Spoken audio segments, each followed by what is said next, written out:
Okay, today I'm at Kempton racecourse with David and Adrian Dent of Dent Fine Art. Thanks very much for agreeing to talk to us today, guys. Can you give us a bit of a background, your background really? Were you born into like racing, sporting families, or artists? Our grandfather and father were very much into their racing, but we had no real horse connection, although great-grandfather was a farrier. But no art connection. We were the first artists in the family. But our dad worked at ICI, local to here, Pontypool, and he used to bring home great big reams of paper for us, which was from changing the nylon as it was spinning, and they were like huge toilet rolls, so we always had loads of paper, and he'd always encourage us to draw horses, and which was his favourite thing. So you had horses like Persian War were a great inspiration, and also we liked westerns, Champion the Wonder Horse, 7th Cavalry things, so we were always drawing horses. So you had people like Remington were as much an inspiration as the racing, if you like, western movies. So if you combine that with earliest memories being sat on a shelf in the bookies while my father's writing his betting slips out, gets in your blood. Was there sibling rivalry between you two who could draw the best? Yeah, a little bit. I remember Dave being quite jealous because I won a competition when I was 11 in a Marvel comic for a Captain America strip that I did. So yeah, I don't think you liked that too much. It was quite funny because when we had to go to Bristol, we had the check and it was made out in dollars from Marvel Comics, and he'd drawn Captain America, and our bank wouldn't accept a check written in dollars, so we had to go to Bristol for the day. I think it was $50 or $100 or something, but it was quite a lot of money. It was when I was 11. Yeah, back in the 70s. So. It was interesting that you obviously diversified with your art in those days, because you don't just stick to horses now, and you do sort of fashion things and various other sort of topics. Where do you, I suppose this is probably a silly question, but where do you get your inspiration from for your art? From you mentioned the fashion thing, as well as racing, we've always been into fashion and style. When I was at college, I did anthropology in my final year and studied youth style, youth culture, and so I was always interested in punk and mod and rockabilly and all that kind of thing. And on leaving college, I did 2 years anthropological research, and I went into supply teaching. But the interest in style got me into working with a photographer and styling fashion shoots and things like that. And I've been on and off doing that all through. I might not do anything for a year, then do some fashion illustration, help out styling in a fashion show, and that culminated last year. I was styled my first show for London Fashion Week. So, and that was good because one of the items in the show I helped with the design for, and printed the silk with a digital lining and everything in silk, and that was on the catwalk, but there were 20 something looks, and it was for Fashion for Conservation, so 20 different designers, and it appeared in Vogue, the whole thing, and I was so gutted because my name wasn't mentioned, but I did style the whole show, so which was nice. So yeah, I mean, you do fashion illustration. To me, fashion is an extension of art, if you like. Yeah, I'd agree with that, and we've always been into our music and our from punk to mod to skinhead, and all the sort of fashions that anything different really that goes hand in hand with the music and the art. I think. And we promoted bands a fair bit. We used to have a lot to do with the before the 60-foot Dolls, there was a band called the Blood Brothers, and before that they were the Colours. And it's Richard Parfitt, he was always involved, so we promoted those a bit. The Darling Buds, band in London called Trudy. So we always had connection with the music element as well, and we did quite a bit with doing combination things like fashion shows and music and bands, fashion shows and art exhibition all under one roof. Got involved with burlesque artists, when the burlesque scene started in earnest. And it's nice because Betsy Rose is now the #1 burlesque act in Britain. So and she performed with us quite a lot in the early days, going back about eight years ago, I suppose. Yeah, so it's all connected. It's all about expression and the art, and the passion comes into it. If you've got a passion for music, passion for horses, a passion for fashion, we've just followed our passions really. And if we can share our passion with others, that's what it's about. You mentioned passion there, because obviously looking behind you, we're at Chepstow Racecourse horses.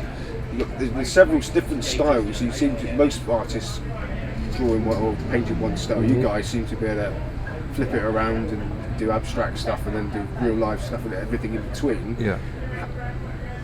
At what point do you decide what style you're going to do something in? I think you've just got to try and keep it fresh all the time, and like again, drawing the music analogies, you've got to, like people like Bowie reinventing themselves all the time and producing more modern work and progressing with your artwork. I think that's the inspiration for that, is to keep pushing the boundaries and see what you are capable of. Yeah, I think that's a good point you mentioned there. Again, with the music, if you're an artist, you're expected to stick to one particular style, but that's so restricting, and we just do what we want to really. And I don't feel obligated to stick to a particular style. I mean, if you have a band, like people criticise bands when they do it, they say, "Oh, status quo, it's all the same," But when artists sort of diverge, it makes people uncomfortable, I think. But I that doesn't bother me particularly if we don't fit in a box and a particular technique or style. It's tough. We just do what we like to do. Do you flip-flop back and forth? So do you revisit some of your earlier periods of style? Definitely. Yeah. I did some very futuristic kind of Art Deco, almost propaganda poster type, very strong, futurist kind of pictures of horses going back into the 80s, and I revisited that about 10 years ago with Cato Star and Denman, and I did two big oils that I fitted together, very in that style, and they were exhibited at the Society of Equestrian Artists exhibition at the Mall Galleries, and to great success. They had a good reception, so. Okay, guys, obviously now you appear to be very busy. I see you on a lot of race courses selling your wares. What would be, if somebody gives you a call and rings up and says, "We want you to paint something for us, a one-off," what would be, both of you, what would be your ideal dream job if somebody calls up for you to do something for them? It depends what they want. So if they want their own horse in or something, I like a strong action myself. But also I like doing things like getting the atmosphere of the races. So I like to do scenes with bookmakers, and I did one for Greg Hughes, the Irish bookmaker, of a scene at Cheltenham where he's paying out on a winning wager, and then you've got all characters, different people from the races, and it's nice then, because we had it on show at Cheltenham before we picked it up, and it was nice because people could spot themselves in it, which is good. And I think you were in that, Simon, at one point. Allegedly. Yeah. So what about you, Adrian? What would be if you I could write your own? I love painting the action, the sort of Gold Cup winners, the champion hurdlers, everything, and particularly my favourite horses myself, and you do those for to exhibit, and when the actual owners or connections, trainers appreciate that and buy it, that's a real kick, that you've captured something that means a lot to them, and the jockeys as well, of course. Yeah. We've done paintings for Joe Tizard and Paddy Brennan, and going back in time, Peter Scudamore, Fitzy, Fitzgerald. Paul Nichols was the first jockey to ever buy a painting off us, actually. He was the first jockey, and it was about a second time of exhibiting at Chepstow Racecourse, must have been 86 or something. Something like that. And we'd done a painting and he liked it, and he wanted one of him winning on Play School. Yeah. So we did one of Adrian did one of Play School. Yeah. And Paul bought it. Okay, you mentioned 86. So how long have you been Dent Fine Art as a couple, as a pair, as a business? Since 85. Yeah, it'd be about 85, I think, something like that. My father had cancer, and I was, as I say, doing a lot of anthropological research, bit of supply teaching, and in London and also Bristol. And then when my dad got ill, I came home and stayed with him. And then the last week we spent 6 months basically with him. Yeah, nursing him and watching the racing. We had sort of nurses round in the evening, so it was quite nice. With half a dozen nurses visiting him every night, and we'd play Escalado and have a drink. And even though he was dying of cancer, those 6 months were it's really important. Always grateful that we actually got some time to spend with him and if you like, put everything in order first, because I was a bit of a tearaway, a bit of a wild man at the time, youth, and sort of when my father got ill and nursing him and everything sort of made me grow up overnight, really. And I can remember. So every cloud has a silver lining in a way.